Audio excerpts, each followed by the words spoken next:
Bonjour à tous, bienvenue dans cette nouvelle vidéo. Je vous propose aujourd'hui de voir tout simplement ensemble l'évolution de tous les semis que j'ai déjà pu lancer. Certains que je vous ai montrés dès le mois de janvier, on verra où ils en sont. Certains que je viens à peine de réaliser ces derniers jours durant cette première quinzaine de février. Je vais essayer de vous montrer ça vraiment sous tous les détails avec un maximum d'images. Donc on est parti pour cette nouvelle vidéo.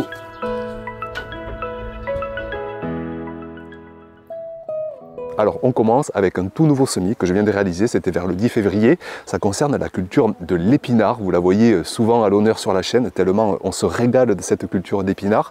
Beaucoup vont être semés en pleine terre, mais plus tard en saison, à partir du mois de mars, du mois d'avril, quand le sol est bien réchauffé. Mais là encore, au mois de février, le sol est très froid. Donc je préfère faire un premier semis sous abri. Et pour semer les épinards sous abri, la meilleure technique à utiliser, je trouve, c'est la technique en plaque alvéolée. Alors si jamais vous n'avez pas de plaque alvéolée, vous pouvez faire aussi en tout petit godet, ça marche très bien également. Donc on va faire un focus sur la bonne façon de bien l'utiliser.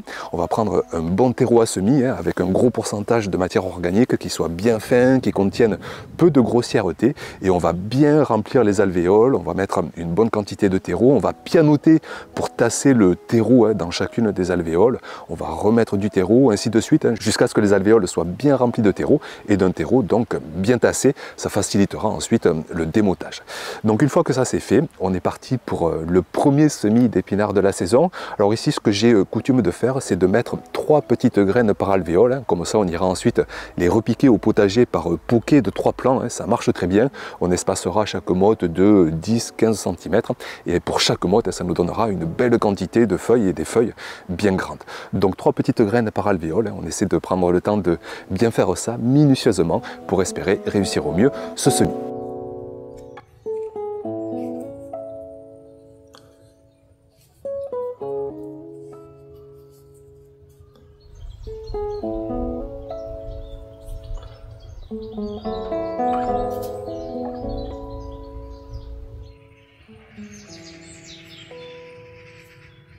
Et puis une fois qu'on a disposé nos graines dans chacune des alvéoles, il reste à recouvrir le semis. Donc ici, comme à l'accoutumée, je me sers d'un tamis pour vraiment recouvrir de la façon la plus fine possible, éviter toute grossièreté. Franchement, vu la qualité de mon terreau, je pense que je pourrais m'en passer. Mais disons que je cherche vraiment à tendre vers les conditions optimales, vers le meilleur taux de réussite.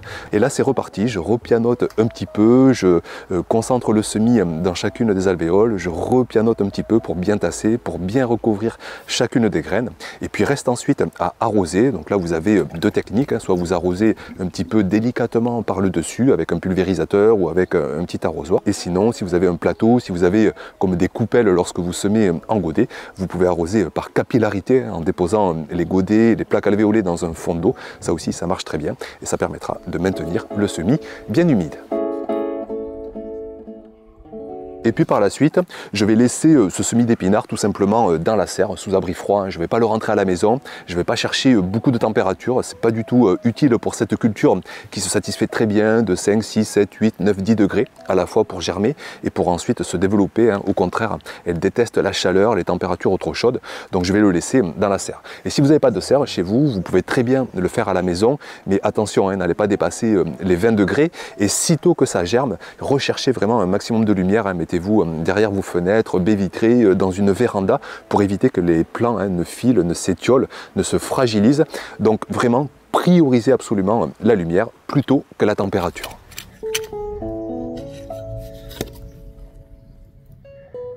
Après les épinards, je vous montre un suivi de semis, ou plus exactement un suivi de plantation en godet que je vous avais montré il y a bien 15 jours. Ça concerne des bulbilles d'oignons et des cailles d'ail aussi. Je vous avais montré qu'on peut très bien déjà presque les planter en extérieur, en pleine terre, mais bien des régions ont des sols encore trop gelés, trop froids, trop humides avec toutes les pluies qu'on a eues. Mais on peut très bien donc commencer à planter des bulbilles d'oignons, des cailles d'ail en godet. Et là, regardez ce qui se passe à peine 15 jours après plantation. Là aussi, j'ai laissé tout ça dans ma serre, sous abri froid. Et bien regardez, déjà j'en déracine très délicatement quelques-uns pour vous le montrer en détail. Regardez les racines que ça a développées. Ça a très vite germé parce que vraiment ces 2 cultures demandent une faible température de germination. Donc en même pas une semaine, déjà je voyais ces tiges vertes sortir des bulbilles d'oignons, des cailles d'ail.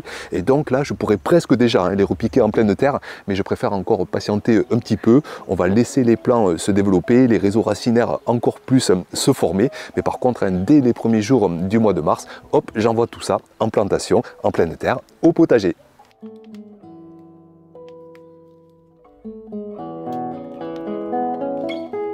Ensuite, on va voir deux nouveaux semis, ou plus exactement deux nouvelles plantations, et ça va concerner deux nouvelles cultures que je ne vous ai jamais montrées sur la chaîne. Et même après 10 ans, on va encore découvrir de nouvelles cultures. Donc il s'agit de la culture à la fois du gingembre et du curcuma. Ça fait plusieurs saisons que je me tâte à me décider à les lancer. Et donc c'est parti pour cette saison 2025. Donc deux cultures qui demandent à ce qu'on s'y prenne assez tôt en saison et qui demandent à la fois beaucoup de chaleur et beaucoup d'humidité. Donc on ne va pas se mettre en pleine terre au mois de février, on ne va pas se mettre non plus dans la serre sous abri froid, on va essayer de se mettre à la maison, là où il fait le plus chaud. On peut mettre même une petite cloche, une mini serre pour essayer d'amplifier la chaleur.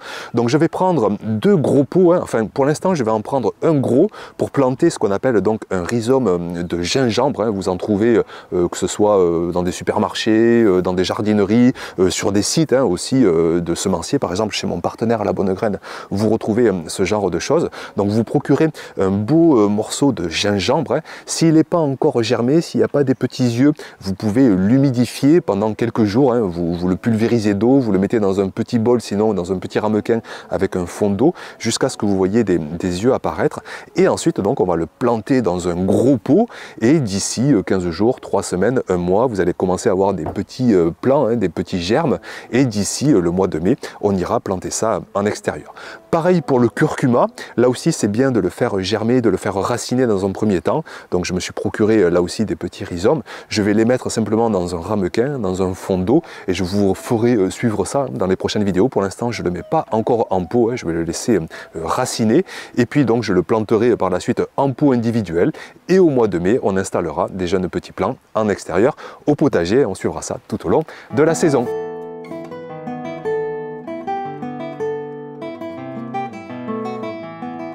On fait un petit tour ensuite avec les patates. Il va être temps de commencer à s'en occuper.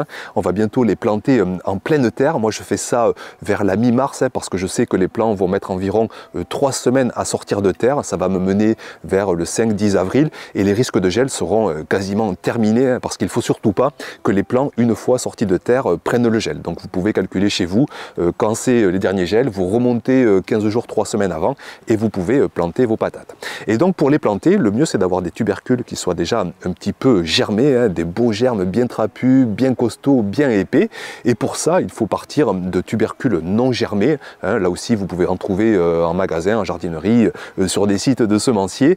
Et vous avez donc 4, 5, 6 semaines, voire 2 mois devant vous pour les faire germer tranquillement. Moi, cette saison, alors d'habitude, je me mets dans la serre, mais je remarque qu'ils sont parfois presque trop longs à germer. Donc là, je les mets tout simplement dans mon bureau à la maison, dans une pièce à température ambiante. Il y a la lumière pendant la journée et là vous voyez que des tout petits germes commencent à se développer, on les devine à peine et d'ici donc la mi-mars, j'ai encore un bon mois pour que ces germes deviennent bien costauds, bien trapus et je pourrai alors les planter donc en pleine terre. On suivra ça bien sûr dans les prochaines vidéos.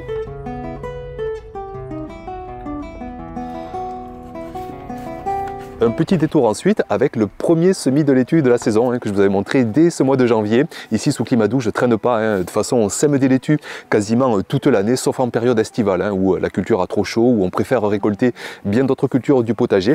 Mais sinon, en janvier, en février, même en mars, je vais lancer plusieurs itinéraires pour récolter de la laitue sur le mois d'avril, sur le mois de mai, sur le mois de juin.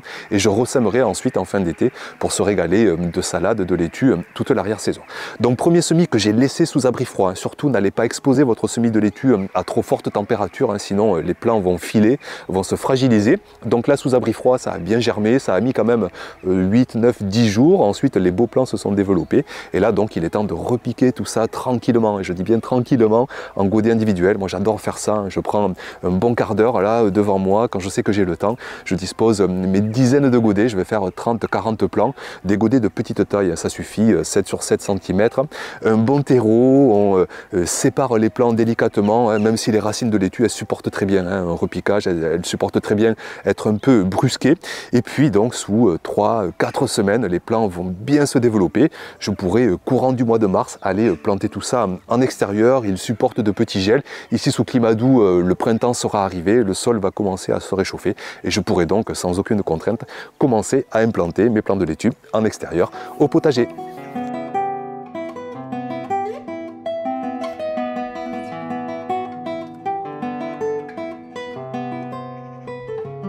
On fait un détour ensuite par le premier semis de la saison, à la fois de petits pois et de mange-tout. Je vais vous montrer plus en détail le semis de petits pois. Alors je pourrais faire ces semis directement en pleine terre, hein, dès le mois de février, tellement ces deux cultures demandent peu de température pour germer, pour bien se développer.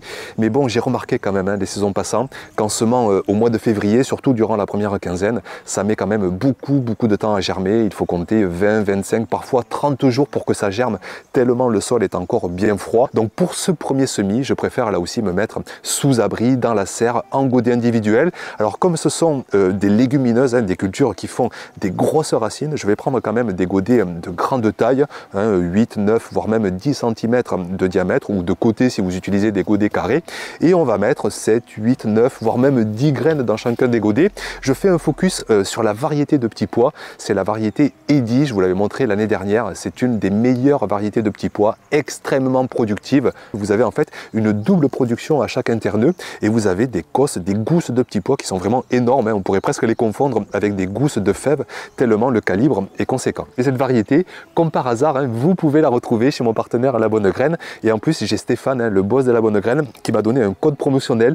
Rien que pour vous, c'est le code, alors je me le suis noté, PEDMLP. Ça vous permet d'avoir 20% de réduction sur les sachets de petits pois Eddy. Vous avez une grosse quantité, hein, dans chacun des sachets. Ça vous permettra de semer plusieurs mètres linéaires ou plusieurs dizaines de godets facilement. Et au passage, j'ai aussi un deuxième code promotionnel. Ça, c'est le code ARRMLP. Et celui-ci, il est efficace. Il va marcher sur le petit arrosoir. Si vous voulez, vous savez, le petit arrosoir que vous voyez dans mes vidéos, j'adore, hein, vraiment. Il fait un arrosage lent, délicat pour arroser ces godets, ces plaques alvéolées, ces semis en tout genre. Je trouve qu'il est vraiment très mignon, très joli, très pratique. Donc, si vous le voulez, vous avez ce code qui vous donne 10% de réduction sur le prix de l'arrosoir. Donc pour revenir sur nos petits pois, sur nos mange-tout, donc semis en godet, 8, 9, parfois 10 graines, on laisse ça sous abri froid et on ira donc replanter tout ça au potager d'ici 3 à 4 semaines.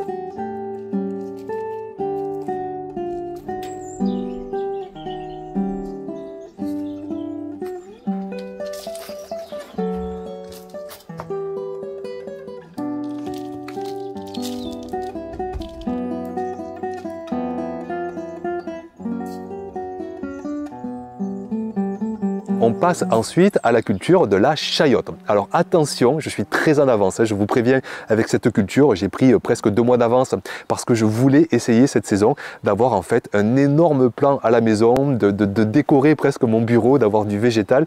Le petit problème, ça va être d'arriver à transporter ce plan par la suite au potager, de le démoter, de le transplanter, mais je vais y arriver, hein, je vais trouver une solution, je vais me faire aider. On verra ça dans les semaines, presque dans les mois à venir. Donc la chayote, normalement, on attaque que dès le mois de mars, hein, pas avant. On met une chayote dans un gros pot à l'intérieur de la maison, hein, parce qu'il faut quand même une forte température, 19, 20, voire idéalement 25 degrés.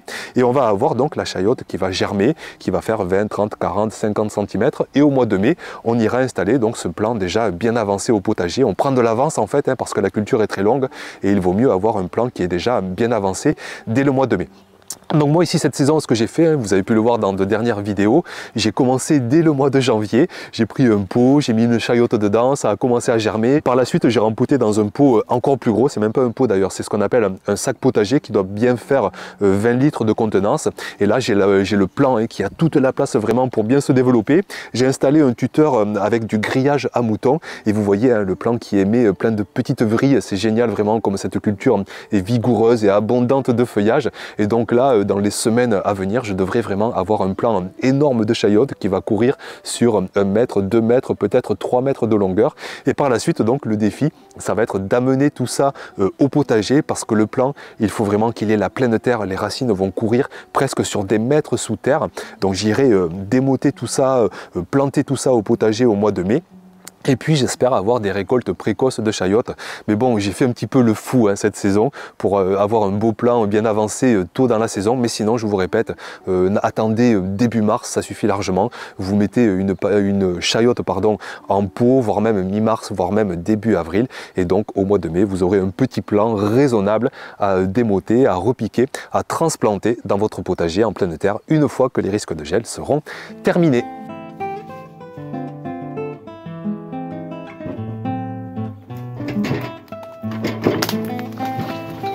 Un petit coup d'œil ensuite sur deux semis que j'ai eu fait ces dernières semaines. Alors dans un premier temps déjà le semis d'oignon, je crois que je l'ai réalisé vers la fin janvier en barquette tout simplement, une petite graine d'oignon tous les centimètres en tous sens. Je laissais ça sous abri froid dans la serre, ça n'a pas besoin là aussi de beaucoup de température pour germer. Vous voyez que ça commence tout juste à germer, bien 10-15 jours après le semis. Ça va prendre son temps et d'ici 4, 5, 6, 7, 8 semaines grand maximum, j'irai repiquer, replanter mes petits plants d'oignons au potager, ça résiste au gel, donc on peut commencer à repiquer ça très tôt en saison.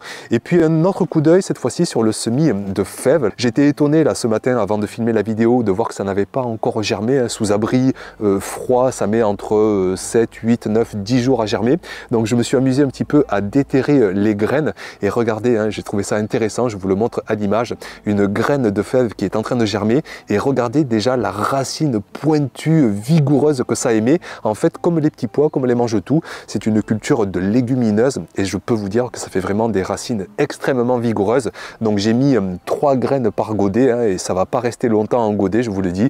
Là, ça va germer donc dans les 2-3 jours à venir et d'ici 10 jours maximum, on aura déjà des plants vigoureux et surtout des systèmes racinaires énormes et il sera temps déjà d'aller repiquer tout ça en pleine terre, en extérieur, donc au potager.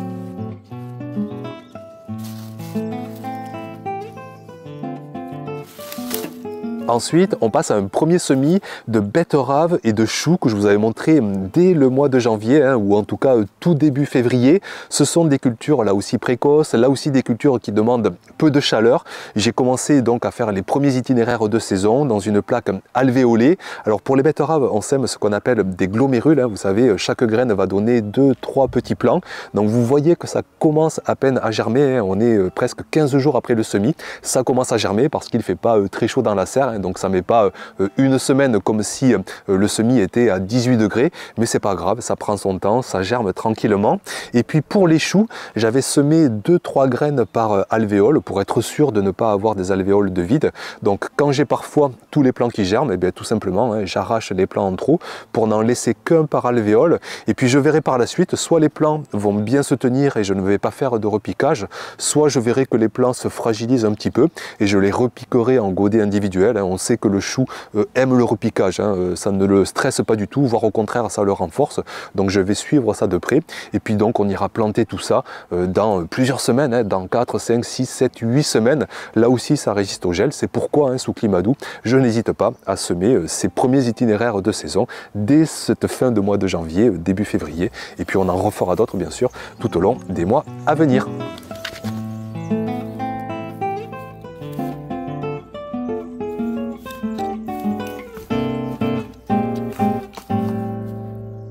Et puis au fini, avec le dernier suivi de semis, ça concerne le semis de blettes. Je l'avais réalisé fin janvier, début février.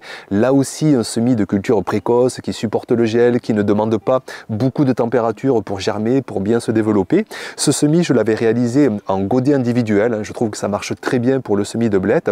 Comme pour les betteraves, on sème des glomérules. J'en avais semé un par godet individuel. Parfois, j'en avais mis 2, voire 3 quand je trouvais que les glomérules étaient un petit peu petits. J'avais peur que rien ne germe et là je me retrouve vraiment avec au final un beau taux de germination et parfois un petit peu trop de plants par godet. J'ai 5, 6, 7, parfois même 8 plants par petit godet.